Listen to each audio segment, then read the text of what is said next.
Dobrodojdovte во уште една емисија од серијалот Ваш пратеник, на која заедно со пратениците овде во Собранието разговараме за животот, за политиката и за нивниот ангажман во политиката. Со мене денеска во Собраниското ТВ студио е пратеникот Халич Снопче. Добродојдовте во Собраниското ТВ студио, мир се ардат на студион Екувендит. Мир се џејм, фајмдет оптесен. Универзитетски професор по математика и информатика, долго време работите, започнавте како учител во Гостиварската гимназија. Сега ве гледаме во Собраниските клупи како пратеник. Што влијаеше на вас да донесете одлука за да влезете во политиката? Дали ова ве интересираше кога бевте, например, во средношколските денови? Është e vërtet, do me thënë, përpara se të jem deputet, pra ky është mandati im i dytë, mandati i parë në vitin 2020, u zgjedhëm si deputet, përpara kam punu pra në arsim kryesisht. Është e vërtet se me njerë fill mbas përfundimit të fakultetit, me njerë, do me thënë, mbas 3 muajve, u punësova në gjimnazën e Gostivarit, ku kam punu 4 vite si profesor i matematikës në shkollë mesme, që ka qenë një përvojë jashtëzakonshme si profesor i ri. Në atë kohë dhe gjimnazi Gostivarit ishte në atë kohë kishte një reputacion mendoj jashtëzakonshëm, ishte një kënaqësi dhe një privilegj të punoj atje. Ndërsa në vitin 2003 u punësova në Universitetin e Evropës Juglindore, ose siç ne e dimë në Maqedoni, Universiteti Shtulit, ku kam punu deri vitin 2020. Pra i kam arritur edhe aty shkencor. Pra fillimisht kam nisur si asistent, pastaj u bëra docent, profesorin ordinar dhe së fundi edhe profesor i rregullt të, siç tha gju, të lëndave të matematikës zbatuese dhe modelimit matematikor. Dhe normalisht në atë universitet sot e kësaj ditë unë shkoj një herë javët, kam një angazhim part-time që nuk e kam shkëputur linkun me studentët, bile edhe kam angazhim edhe me studentët e doktoraturës të cilët doktorojnë në lëmin e informatikës. Çka më shtyri? Normalisht, tash faktikisht në shkollë mesme të lidhe me pyetjen tuaj, që në fëmijëri normalisht neve na ka interesu politika. Është e vërtet, jo se s'na ka interesu. Për shembull, e mbaj mend isha shkollë fillore kur atëherë sistemi komunist solli një vendim që në shkollat në Gostivar, shkollat e mesme të krijohen ato paralele të përzime. Pra shqiptarët, maqedonasit dhe nxënësit e komunitetit turk të mësojnë në gjuhën maqedonase prej vitit 3. Pra në emër të atëherë siç thuhej vëllazërim bashkimit. Dakor, po normalisht ajo është një pikpyetje për ne, pra një ngjesi e çuditshme sepse parashtronim pyetje si fillorist. Okej, unë kur të regjistrojmë në gjimnaz për shembull ose në ndonjë shkollë mesme të Gostivarit, po kur të jem viti 3 duhet të mësoj në gjuhën maqedonase. Pse? Pra jo pse, parashtrimi pyetjes pse çdo herë na ka preokupu. Normalisht, ne nëse kemi të garantuar mësimin në gjuhën amtare, në gjuhën shqipe, pse më duhet të mësoj në gjuhën maqedonase? Pra fjala vjen viti 3, kupton? Pra ajo friga, ajo ndjesia e drojes e kështu me radhë, ndjesia e adetarizmit. Pastaj kemi së shpejti në shkollë mesme ku isha faktikisht nisi sistemi demokratik. Po është më kujtohet gjatë shkollës mesme kishte edhe protestat të nxënësve shqiptar kundër këtyre paraleleve të përzime. Dhe normalisht shokët e mi, fëmijët që ishin të ri, kupton, faktikisht 16-17 vjeçar në atë kohë, kishte presionin nga policisë ateshme. Ne mireshim edhe unë kam qenë pjesë që mireshim në disa biseda informative, që na paraqëstronin pyetje të llojeve të çuditshme. Me cilin ke bisedu, çfarë bisede ke bërë me ato shok, çka keni biseduar në atë kafe, a ke ndonjë shok prej Kosovë, kush janë shokët prej Kosovë, ishin do biseda të çuditshme në ato biseda informative të asaj kohe. Dhe gjithë kjo në një frymë rinore të krijon atë impulsin e interesit të parashtrosh pyetje pse dhe të analizosh çka është ndodh. Dhe vetvetiu lidh ajo për shkak se këto fenomene janë të lidhura drejt për drejt me politikën. Dakor, të lidh ajo ngjesia e ndikimit politik edhe në vetdijen tënde. Edhe vjen një moment edhe shpërthen, pas sa kishim sistemin demokratik, pluralizmi e kështu me radhë, se neve na kapi në një moshë të re, Shkolla mesme isha ku ishin zgjedhje para demokratike, pastaj në fakultet, krijimi i Universitetit të Tetovës, protestat, raste të ndryshme, më kujtohet 97-a në Gostivar, që kishin një impakt shumë negativ në ato relatat ndërnacionale në një qytet multietnik, një qytet që ka qenë shembull i raporteve të mira ndërnacionale. Edhe gjithë to për shembull të nxisin atë kurreshtjen dhe unë kam pas një angazhim politik edhe në të kaluarën, pra kam qenë antar i kryesisë qendrore të Partisë Demokratike Shqiptare në kohën kur Arber Xhaferi, pra një ndër simbolikat kryesore të politikës shqiptare këtu në Maqedoni dhe në përgjithësi, pra jo vetëm të shqiptarët të Maqedonisë, po ishte një ikonë të politikës bërjes në Maqedoni. Kam qenë antar i kryesisë qendrore dhe kam qenë kryetari i Këshillit Komunal në një moshë shumë të re në mandatin 2000-2005. Pra, pse them 2000-2005, për shkak se për rrethanat të caktuara në atë kohë zgjat mandati për 6 muaj. Pastaj kishte një pauzë deri në vitin 2017. Edhe në vitin 2017, shoku im i fëmijërisë, shoku i klasës, Arben Taravari, ishte sekretar gjeneral i partisë sa po formuar Aleanca për Shqiptarët, dhe normalisht kishim një dëshirë që të angazhojnë profesionistët të fushave të ndryshme, ai mjek, unë matematikan dhe shok të tjerë me tendencë që sepse ne nuk ishim të kënaqur me pozitën politike të popullit shqiptar në Maqedoni, po edhe në përgjithësi të shtetit të Maqedonisë dhe dëshirojmë të japim një kontribut për një këndvështrimi tjetër me tendencë, me qëllim dhe me dëshirë që të ndikojmë në ndryshimin e status quo-s. Dhe unë 2017 u angazhova në Aleancën për Shqiptarët, ja, rrethanat 2020 më kandiduan si deputet dhe tash jam në mandat të dytë. Не сомнено дека според вашата биографија, вие сте додадена вредност во собрание, тоа можам слободно да го кажам.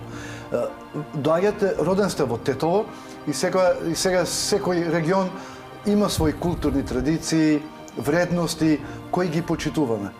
И што влијаеше на вас да ги стекнете вредностите кои ги имате денес со кои дојдовте во собранието како пратеник?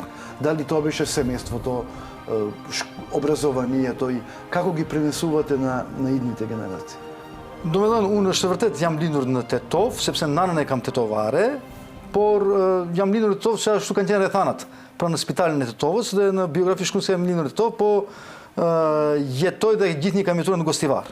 Dakord, për nana ime është e Tetovës, Ingjeri baba im është nga Gostivari. Nana ime është mësuese. Dhe në penzion tash normalisht, edhe baba im ka qenë punëtor i arsimit, edhe ai ka qenë arsimtar për me 38 vjet përvoj pune në Gostivar. Dhe nana ime kishte trashëguar një bibliotek të librave interesante kur ishte në Gostivar, dhe që si fëmijë më kanë interesuar. Ajo ka trashëguar një bibliotek prej një kushriri të saj nga Tetova, një filozofi të atëherë Refet Maleziu, i cili kur ka qenë i persekutuar në atë kohë në sistemin komunist, pra ka lënë një pjesë të librave nanës time. Dhe ajo kur është martuar në Gostivar, kishte marrë një pjesë të librave me veten e saj dhe ato librat figuronin në ato raptet e librave që kishim në shtëpi në Gostivar. Dhe normalisht që atëherë që në fëmijëri prej kurreshës unë kam lexuar një pjesë të librave, pra normalisht bile ishte Nietzsche, Schopenhaueri ka qenë aty, edhe Marxi, edhe librat të Marxit, normalisht. Dhe një pjesë të tematikave unë se kuptoja, normalisht po i lexoja. Dhe vonë një pjesë të tematikave kanë kuptuar, vonë shumë pasi kryve studimet që i kam ripërsërit të lexoj. Po edhe autor shqiptar. Më kujtohen disa autor shqiptar, normalisht më kujtohet Stereo Spase, më kujtohen edhe shumë disa autor tjerë, po Stereo Spase kishte një libër Pse që të nxitte kurreshtjen, pra një libër që ishte lidhur me ngushtë me filozofinë e Nietzsches për shembull. Dhe normalisht ajo ka ndikuar pak në perceptimin tim, në formësimin tim që në moshë të re. Dakor, që të kurreshtja për filozofi. Dakor, unë përzgjedha matematikën, po kam lexuar filozofi shumë dhe ajo ka ndikuar në krijimin e një matrice të menduarit, një diapozon të menduarit me kurreshje dhe me të lidhë fenomenet me çështje problematike, të parashtoj për hipoteza dhe pseja të ndryshme dhe të mundohemi të gjejmë përgjigje. Po edhe si matematikan, si profesionist. Pra matematika të ndihmon të krijosh konkluza, të krijosh rezonim logjik dhe të japësh perceptime. Po unë edhe si deputet për shembull shpesh mundohem të jap konotecion logjik dhe komente logjike dhe të ligjeve. Dakord, edhe në sjelljen e përfundimeve, se logjika është ngushtë lidhur me matematikën, të sjellim përfundime. Pra është një gërshetim që normalisht më ka ndihmuar, më ka krijuar personalitetin tim të akceptimit të gjërave.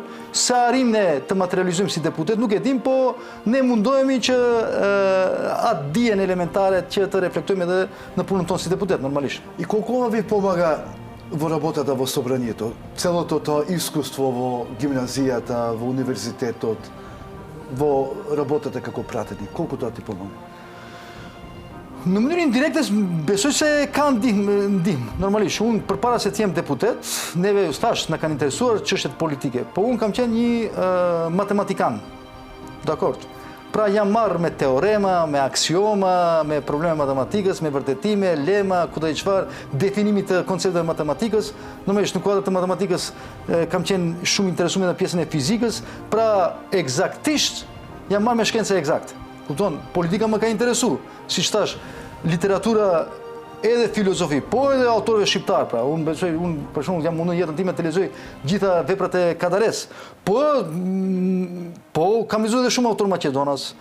Në kohën për shkak se thash edhe që në fillim kur kemi qenë zënas ne kemi jetuar në Jugosllavi, kështu që edhe gjuhën serbokroate e zotrojmë, kam lexuar edhe shumë autor serbokroat, kupton, ose libra në gjuhën serbokroate, nuk do të thënë tjetër autor serbokroat, po libra në gjuhën serbokroate të cilët kanë qenë të përkthyer, të cilët kemi pas në disponim dhe na mungonin në gjuhën shqipe ose në gjuhën maqedone, dakor?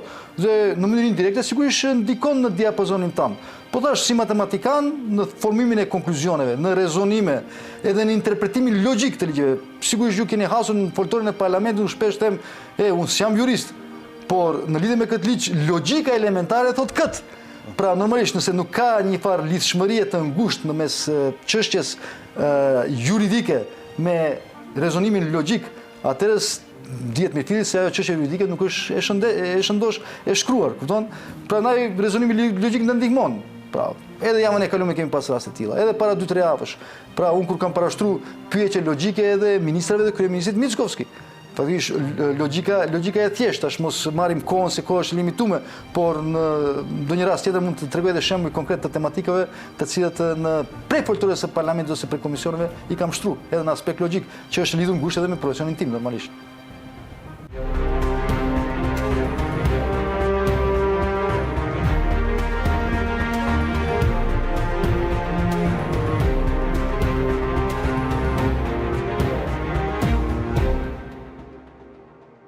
Членувате во неколку собраниски комисии и делегации. Зашто најповеќе се залагате во овие комисии?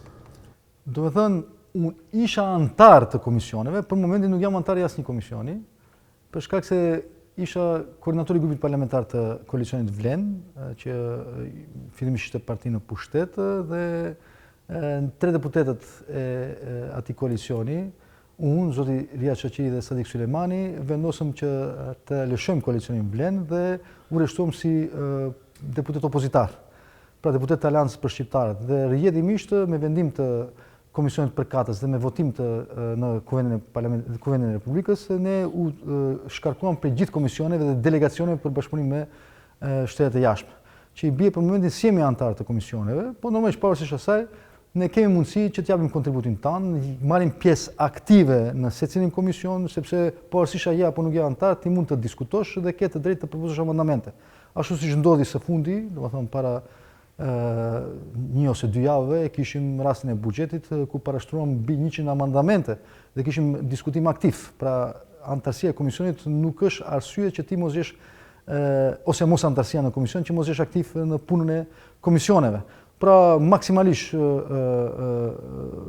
aktivizohemi edhe në komisione aq sa kemi mundësi, normalisht, me propozime, me diskutime, dhe për momentin, për shkak se jemi deputet partisë opozitare, me kritika ndaj bëmave të qeverisë dhe mos bëmave të qeverisë.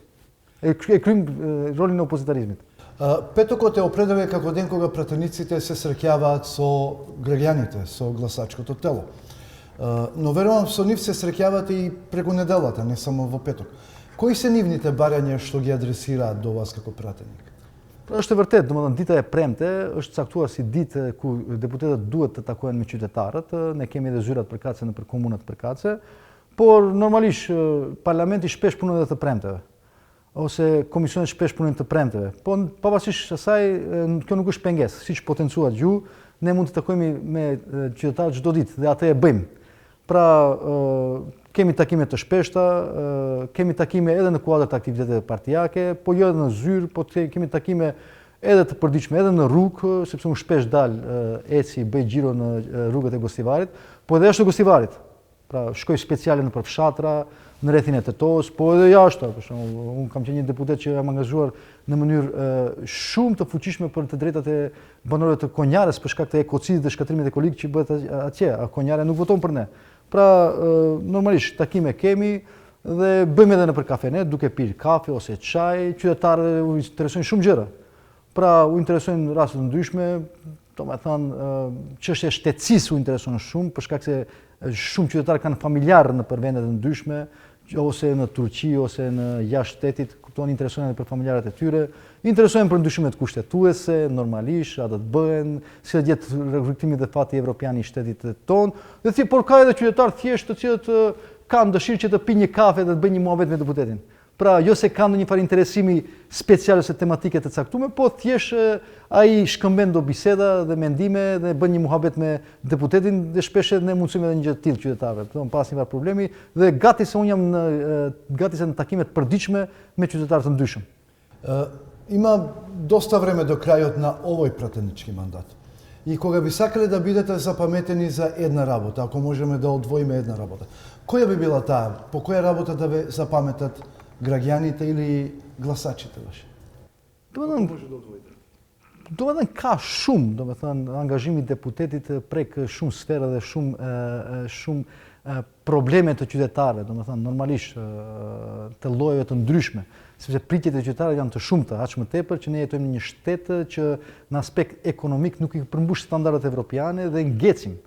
Pra ju kujtohet, unë dash një shembull me gjevrekun edhe me jogurtin para një 2 javësh, që një familje 4 antashe, 3 herë në ditë vetëm gjevrek dhe jogurt të hanë. Pra çmimi është mbi 25 dinar dhe është më e madhe se rroga minimale në shtet. Imagjinoni në çfarë gjendje ekonomike janë qytetarët tonë, prandaj kanë shumë nevoja. Po normalisht, esenca kryesore e mandatit të kaluam, edhe këtë mandat normalisht është rrugtimi evropian i shtetit tonë. Pra unë kisha pasur dëshirë shumë që gjatë mandatit tim të jem një ndër deputetët i cili ka votuar pra spakun gjatë mandatit tim kur jam unë deputet. Maqedonia ka nisur fillimisht rrugtimin evropian dhe tek pastaj normalisht edhe antarësimi këtë mandat sigurisht nuk bëhet, po spaku gjatë këtij mandati provuam edhe në mandatin e kaluar, se arritëm, po spaku në këtë mandat ne të nisim negociatat, respektivisht të bëhen ndryshimet kushtetuese si kusht themelor për nisjen e negociatave. Dikush mund të thotë jemi larg. S'është e vërtetë, sepse Maqedonia para disa viteve ishte përpara Shqipërisë. A tani Shqipëria ka hapur kapitullin e fundit dhe me një parashikim shumë të realshëm që në vitin 2030 do të antarësohet në Unionin Evropian. Prandaj asgjë nuk është e pamundshme dhe duhet të besojmë fuqimisht në këtë gjë për shkak se kjo është perspektiva e vetme e shtetit tonë, mendoj. Alternativë tjetër nuk ka. Pra nëse dëshirojmë që të eliminojmë gjitha këto fenomene deviante dhe krizën në përgjithësi, ne duhet fillimisht të nisim negociatat, gjatë këtij mandati mendoj se është shumë real, vetëm duhet vullnet politik. Ajo bëhet me ndryshimet kushtetuese. Dhe normalisht ka edhe një gjë tjetër, të cilën do kisha dëshiruar shumë dhe për të cilën e kam prekur atë çështje shumë shpesh, është që gjuha ime amtare në këtë shtet, në kushtetutën e këtij shteti definohet me emrin e vërtet si gjuhë shqipe dhe jo gjuhë e 20%, për shkak se nuk kemi asnjë shembull tjetër në botë ku një gjuhë e një komuniteti, një nacionaliteti, e një kombësie definohet me përqindje.